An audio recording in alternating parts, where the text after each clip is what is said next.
warahmatullahi wabarakatuh. Salam sejahtera untuk kita semua. Suara saya jelas? Mohon maaf. Suara saya jelas nggak? Jelas. Oh, jelas ya. Oke, baik. Ya, yang saya hormati Direktur Transformasi Proses Bisnis Bapak Imam Arifin, yang saya hormati Kepala Subdit Pengembangan Sistem Informasi Direktorat TIK Ibu Nuryani, yang saya hormati Kasubdit Pengembangan Pelayanan Direktorat PPB Ibu Sumaryanti, yang saya hormati Bapak Arif Effendi sebagai Kepala Seksi Peraturan PPN Industri 3 Direktorat Peraturan Perpajakan 1, yang saya hormati juga Bapak Didi Raffi, Kepala Seksi Pengembangan Pelayanan 1 Direktorat PPB, yang saya hormati para pejabat eselon 3, eselon 4 di lingkungan Direktorat Jenderal Pajak, juga para pejabat eselon 3 dan eselon 4 di lingkungan Direktorat Bea dan Cukai, rekan-rekan fungsional perangkat komputer dan pelaksana baik di lingkungan DJP maupun DJBC, serta para rekan-rekan wajib pajak yang sempat hadir pada hari ini, yang tidak dapat saya sebutkan namanya satu persatu, namun tidak mengurangi rasa hormat saya. Mohon maaf sebelumnya saya tidak menyalakan kamera karena saya khawatir koneksinya tidak stabil, justru malah akan mengganggu jalannya sosialisasi, gitu ya. Baik, sebelumnya saya akan melakukan share screen terlebih dahulu terkait teknis dari penggunaan aplikasi e-faktur versi 3.1 ya. Mohon maaf Bapak Ibu, ini saya masih connecting untuk PC-nya untuk share screen.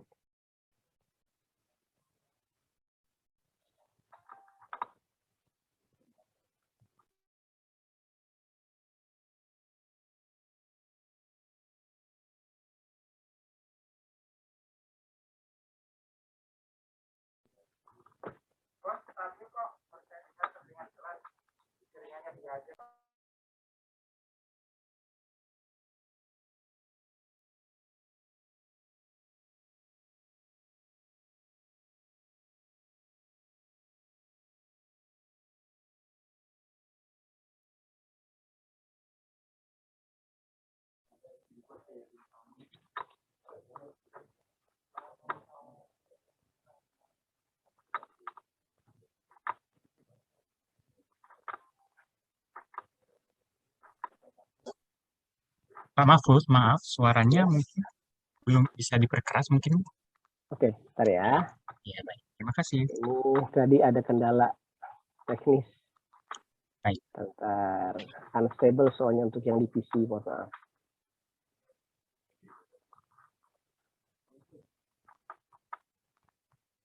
Oke.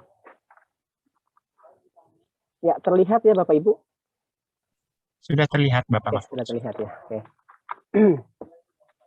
Nah, ini sebelum saya melangkah jauh ke penggunaan pre-populated untuk dokumen persetujuan pemasukan barang ya, atau SPPB, saya ingin menyampaikan terlebih dahulu mengenai mekanisme dalam melakukan update e-faktur dari versi 3.001 ke versi 3.1. Karena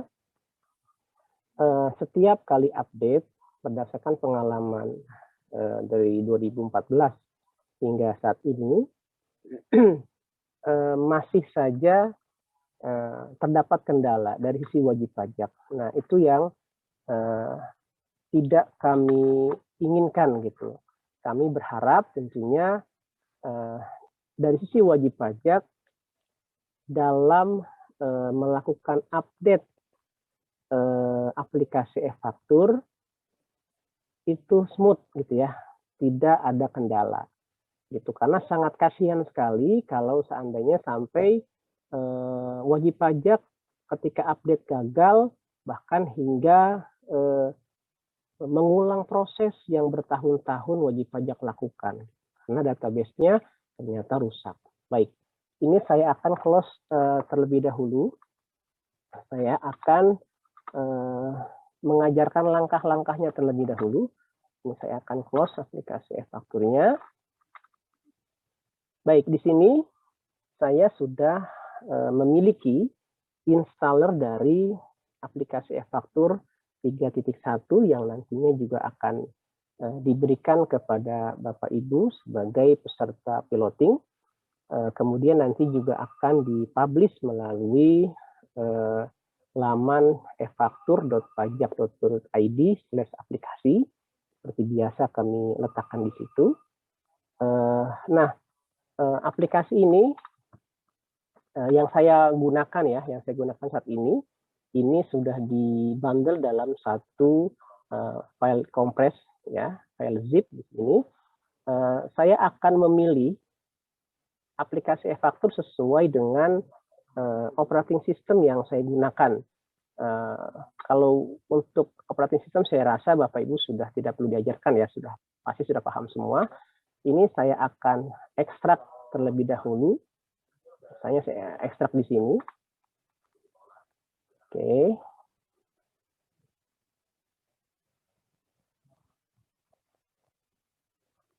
Nah, sebelum saya pindahkan, saya akan menyiapkan terlebih dahulu folder e-faktur yang selama ini saya gunakan. Ya, saya biasanya menggunakan yang ada di ini ya, e-faktur 3.0. Oke. Bapak Ibu, ini sebagai saran saja, ketika Bapak Ibu melakukan update aplikasi e-faktur, sebaiknya itu dipisahkan per folder, gitu ya. Sehingga ini juga dapat menjadi sarana buat Bapak Ibu sebagai backup atau cadangan dari aplikasi maupun database aplikasi e-faktur. Nah, ini awalnya saya anggap tidak ada, ya. Saya anggap ini data aplikasi yang lama karena saya akan mengulang proses yang saya lakukan. Ada yang dibuka ya. Oh iya, sorry. Ini ada yang saya buka.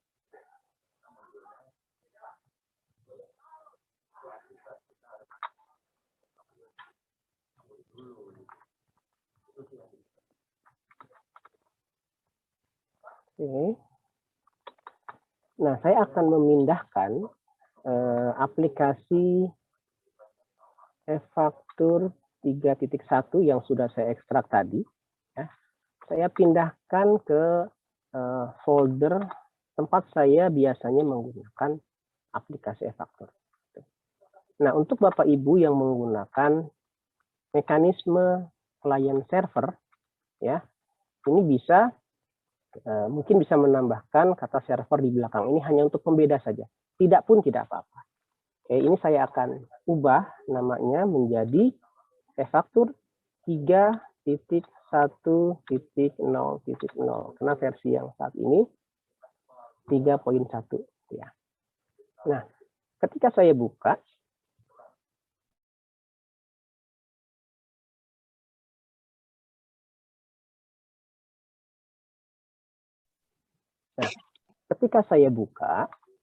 di sini belum ada database karena memang saya memindahkan tadi full dari installer yang saya peroleh. Nah, saya akan memindahkan database dari e-faktur 3.0 ya. E-faktur 3.0. Saya tadi naruh di sini. Oke, saya copy. Kemudian juga saya copy sertifikat elektroniknya Bapak Ibu. Ya, ini juga perlu kita persiapkan ya supaya tidak pindah-pindah. saya taruh, saya pindahkan ya di sini. 3.1. Saya klik kanan, kemudian saya paste. Nah, tunggu sampai selesai. Nah, prosesnya tentu saja, proses pemindahan database tentu saja harus dipastikan aplikasi e-faktur 3.0-nya tidak sedang berjalan. Karena kalau sedang berjalan, tentunya database yang nantinya akan tercopy ke folder e-faktur yang baru, ini biasanya akan rusak. Biasanya lokasi rusaknya itu ada di sini, ya, di LCK, ya, dan ada bagian database di folder seg 0 yang sedang digunakan oleh aplikasi e-faktur yang pada akhirnya tidak berhasil dipindahkan. Jadi pastikan jangan membuka aplikasi e-fakturnya pada saat memindahkan database. Oke, tuh. Yang berikutnya adalah e-tax invoice UPD. Pada prinsipnya ini hanya berfungsi untuk mengupdate versi database, Bapak Ibu, dari versi yang lama ke versi yang terbaru, gitu ya. Ini kalau kita hover, nah di sini sudah ada informasi file versionnya 3.1.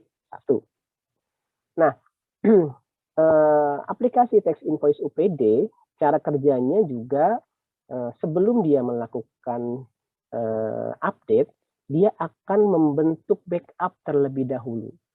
Tujuannya adalah ketika terjadi sesuatu dengan proses update, nah nanti aplikasi ini akan mengembalikan lagi database yang tadi sudah terbentuk, kemudian dikembalikan ke posisi folder DB. Ini kan akan saya praktekkan.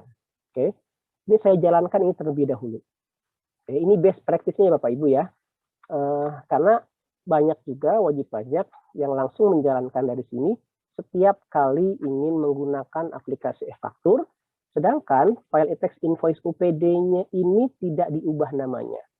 Nah, efek sampingnya apa? Memang sih setiap kali membuka aplikasi e-faktur, dia akan terbentuk backup terus. Jadi kalau Bapak Ibu punya database misalnya 1 GB Bapak Ibu, ini contoh sederhana saja. Dalam satu hari Bapak Ibu misalnya membuka 5 kali, jadi buka tutup 5 kali. Nah ini akan terbentuk backup database sebanyak 5 GB. Jadi menurut saya itu pemborosan storage.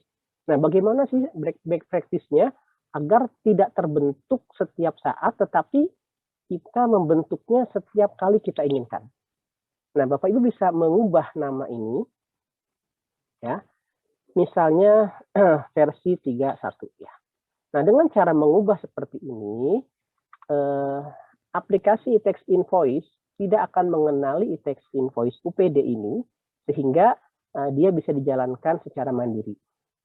Tapi perlu kami sampaikan juga Bapak Ibu, e-tax invoice UPD ini juga berperan penting untuk melakukan backup database, membantu untuk membackup database.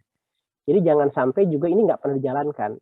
Paling tidak 1 bulan 1 kali, Bapak Ibu bisa menjalankan e-tax invoice UPD ini untuk membackup database Bapak Ibu.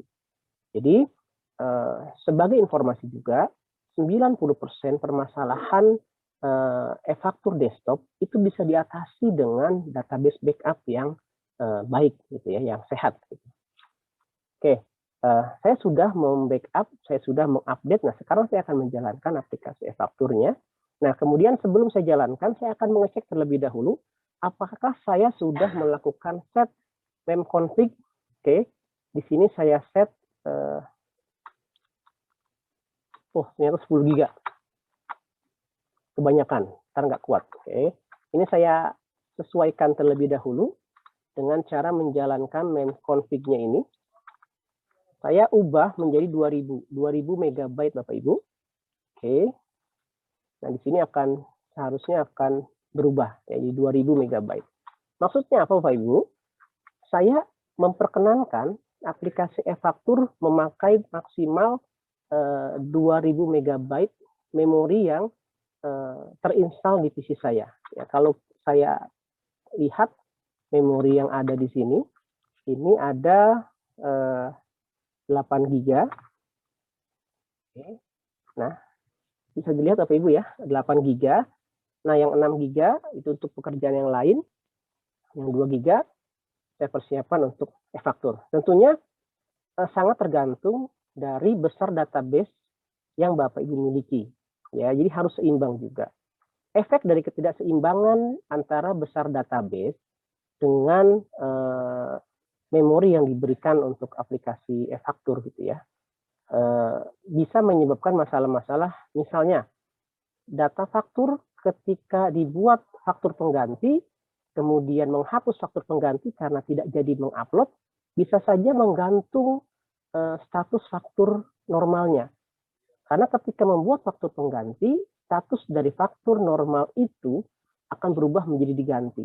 Kemudian ketika faktur penggantinya tidak jadi diupload, kemudian dihapus, seharusnya data faktur yang diganti tadi akan berubah kembali menjadi normal.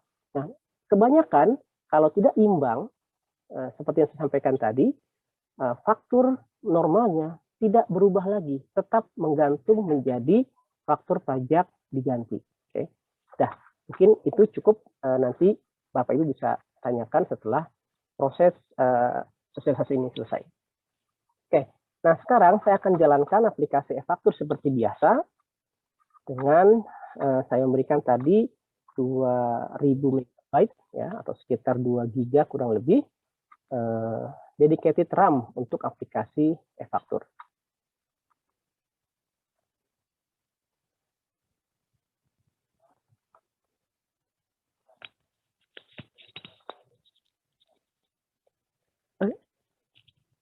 Sekarang suara saya masih hilang-hilangan atau tidak? Tes. Terdengar Pak Mahfuz, cuma mungkin masih agak sedikit mendem Pak. Kalau boleh agak diperkeras sedikit suaranya. Terima kasih. Oh gitu, oke.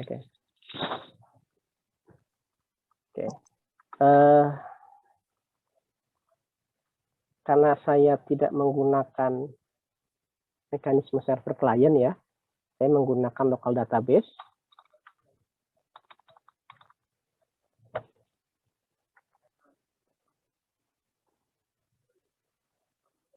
Oke, kita tunggu dulu. Nah, di sini versi aplikasi sudah muncul ya, versi 3.1. Kemudian sebelum saya menjalankan lebih jauh ya, tentunya menjalankan uploader untuk uji coba upload faktur. Nah, ini akan saya perkenalkan juga sertifikat elektronik yang tadi sempat saya pindahkan. Nah, caranya cukup klik referensi, kemudian administrasi sertifikat. Nah, kemudian saya akan membuka, mencari lokasi dari sertifikat elektronik. Oke, di sini saya akan open, masukkan passphrase-nya. Oke, lanjut, simpan.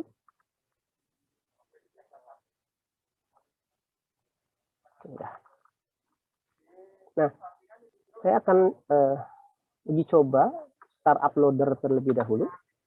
Jadi nanti tidak perlu mengakses ke sini lagi.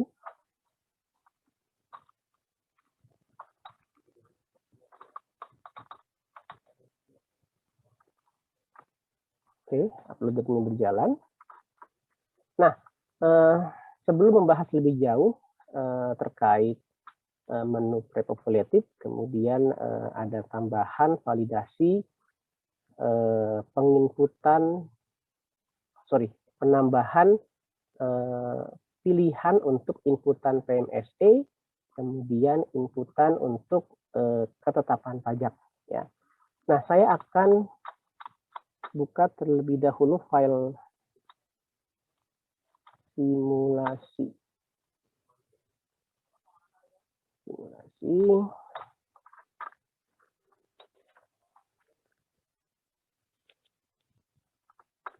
Nah, yang selain versi tadi, yang Bapak Ibu perlu perhatikan juga terdapat perubahan dari skema impor faktur keluaran. ada tambahan pada kolom akhir Bapak Ibu. Ini untuk mengcover transaksi 07 dengan dokumen SPPB, ya, dokumen persetujuan pemasukan barang.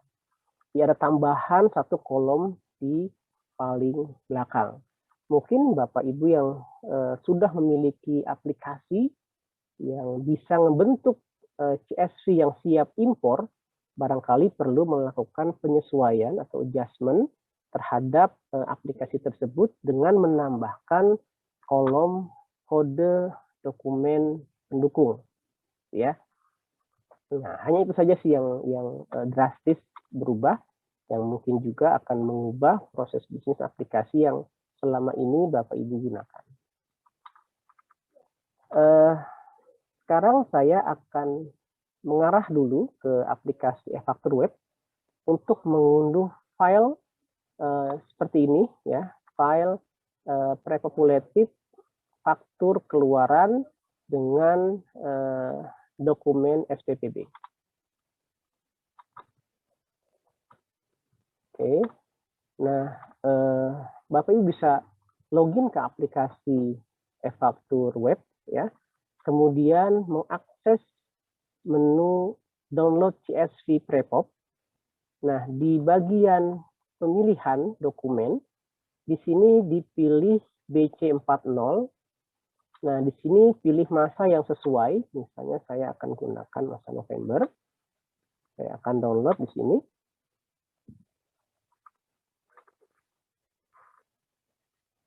Oke.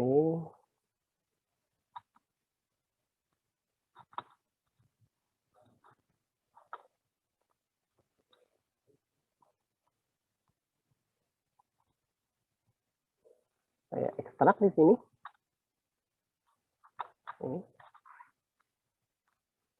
Nah, kalau saya buka dengan aplikasi Notepad,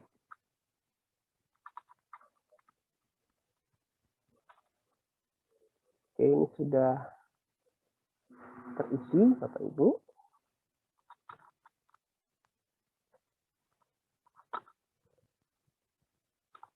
Oke, yang perlu juga kita perhatikan selain nomor dokumen SPPB ini, kita perhatikan juga di sini karakter pemisahnya adalah titik koma.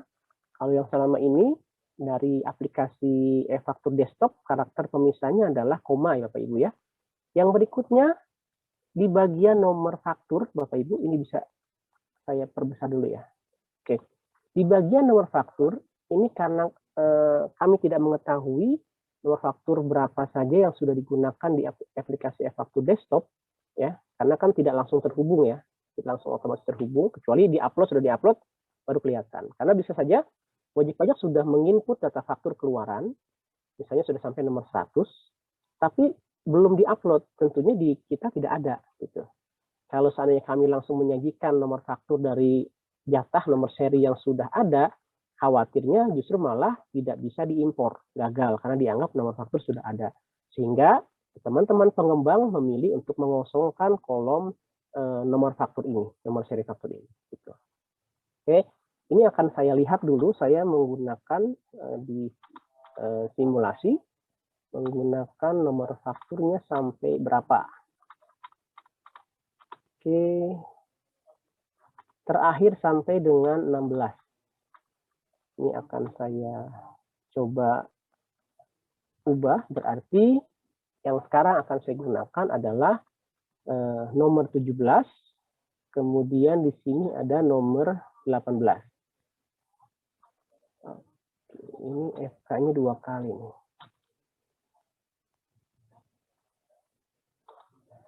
Saya akan hapus yang bagian dua bagian terakhir. Nomor 001 21 2346 17, kemudian faktur yang di bagian bawah saya akan kasih nomor urut 18. Oke, nah saya akan coba impor ke dalam aplikasi e-faktur desktop. Menunya seperti biasa Bapak Ibu, di menu faktur, pajak keluaran, dan ada submenu impor. Nah, di sini yang saya maksudkan tadi karakter pemisah yang ini, nah, ini harus disesuaikan terlebih dahulu Bapak Ibu supaya tidak error. Ya, kalau saya biarkan seperti ini, kita akan lihat errornya seperti apa.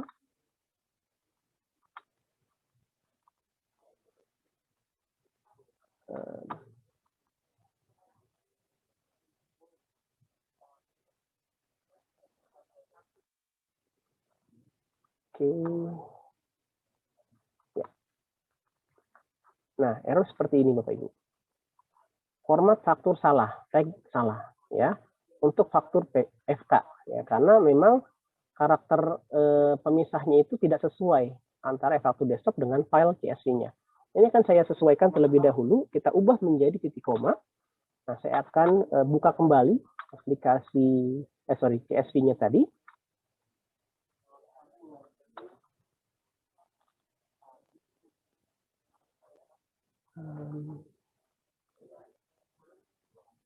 Oke, yang ini ya.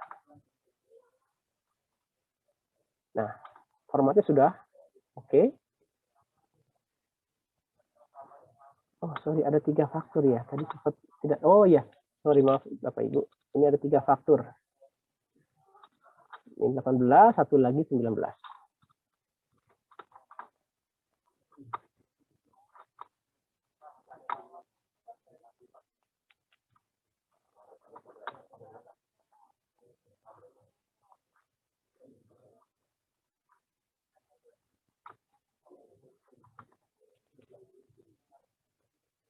Oke.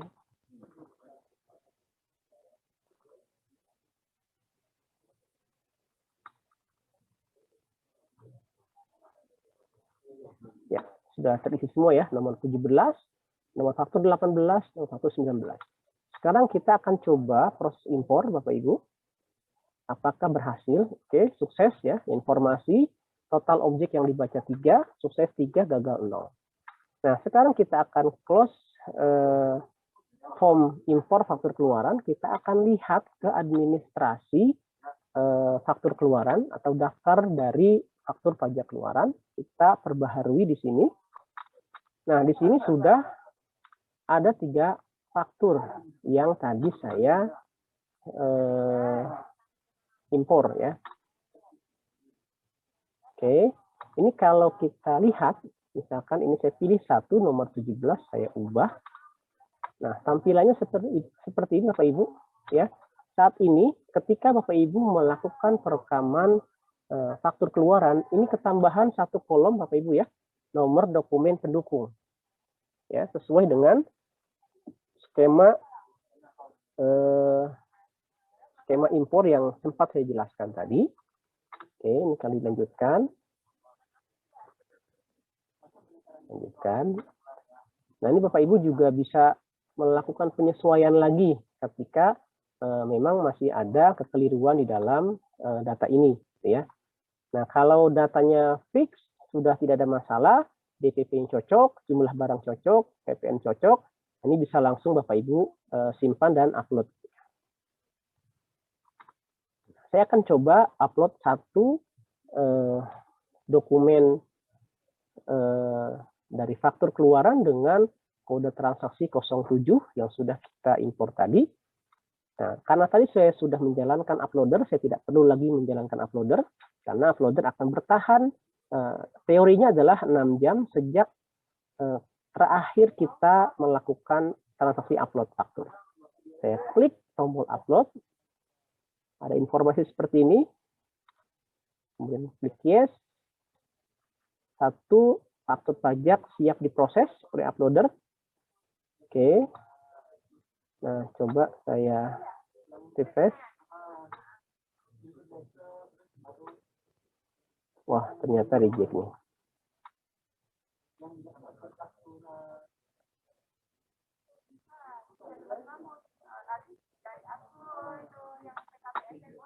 Mas Oni, Mas Ridwan, boleh minta tolong dicek. Kira-kira siap, ada Mas. Kita cek dulu, Mas. Siap. Oke. Ya. Sambil menunggu, saya akan coba impor lagi 1 faktur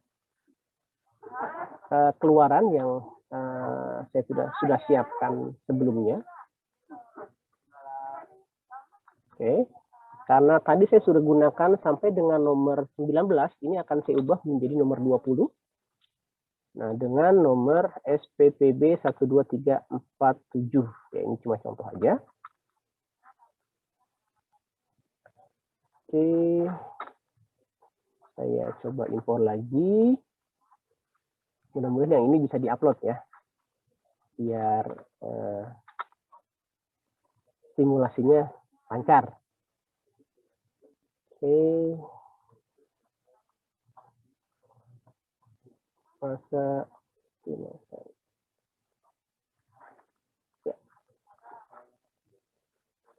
Nomor 20. Oke. Saya perbaharui lagi di sini. Ini sudah masuk yang nomor faktur 20.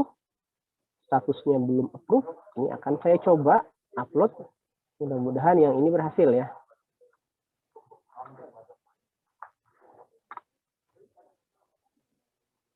Jack, kita akan lihat jacknya kenapa. Oh, ini nomor SPPB sudah digunakan. Jadi sebelumnya tadi saya sudah coba menggunakan dokumen tadi yang SPPB 1247 untuk mengupload faktur di nomor 16. Jadi kalau kita lihat di nomor faktur 16, ini sudah ada. Ya, nomor SPPB 12347. Jadi kalau Bapak Ibu nantinya mengupload data SPPB itu nggak bisa lebih dari 1 kali. Jadi kalau diupload lagi, nah nanti akan muncul pesan seperti ini. Jadi dokumen SPPB-nya sudah pernah digunakan. Oke. Nah, terus bagaimana Pak kalau saya ingin mengupload ulang misalnya ya? Misalnya ada pergantian database ingin mengupload ulang. Harusnya bisa. Kok ini kenapa nggak bisa? Karena nomor fakturnya berbeda Bapak Ibu. Yang ini saya gunakan nomor 20, sedangkan yang ini nomor 16. Kalau ini saya hapus misalnya, kemudian ini statusnya masih belum proof nih. Pada posisi saya menggunakan database backup. Karena database yang sekarang saya gunakan misalnya rusak. Nggak ada masalah. Ya. Dan nantinya pun kalau seandainya Bapak Ibu meminta data faktur keluaran, nah setelah bulan Mei 2018 tentunya ya, ketika diimpor lagi data zip yang diperoleh dari KPP, diimpor ke dalam e-faktur desktop Bapak Ibu, statusnya akan kembali menjadi approval sukses. Ya, oke. Kita stop dulu nunggu di sini. Kita akan lanjut ke dokumen berikutnya Bapak Ibu. Sambil menunggu konfirmasi dari teman-teman pengembang. Saya akan masuk ke menu dokumen lain. Ya. Kita akan memilih dokumen lain pajak masukan. Yang akan saya perbaharui dulu. Tadi saya sempat menginput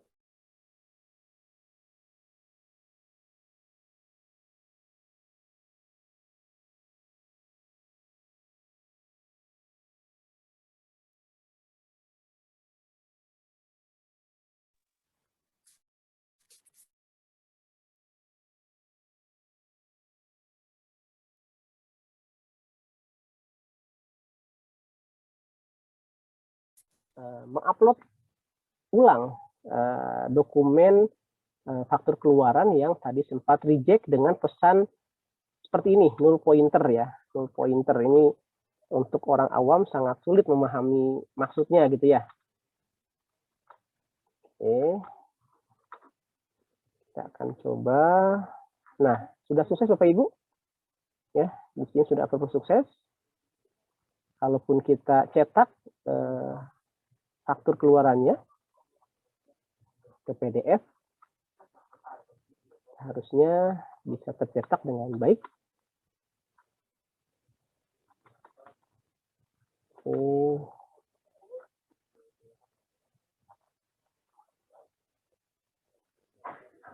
Cetak PDF selesai.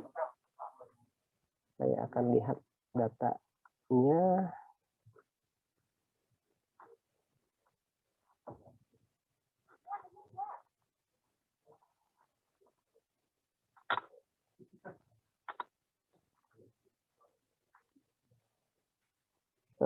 gabungan.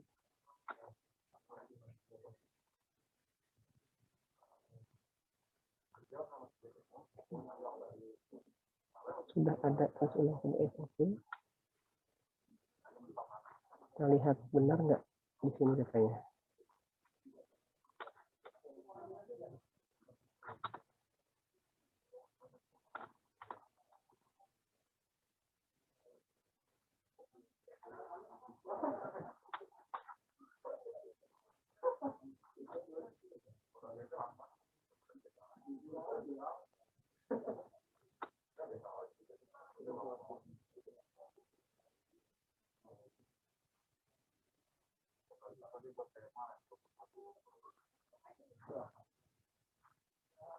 Oke, ini yang tadi kita upload ya, nomor 17 sama fakturnya.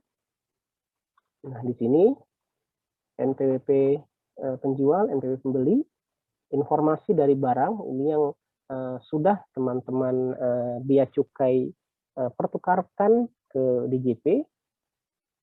Kemudian informasi seperti ini. Nah, ini adalah dokumen referensinya ya, atau dokumen SPPB-nya. Oke.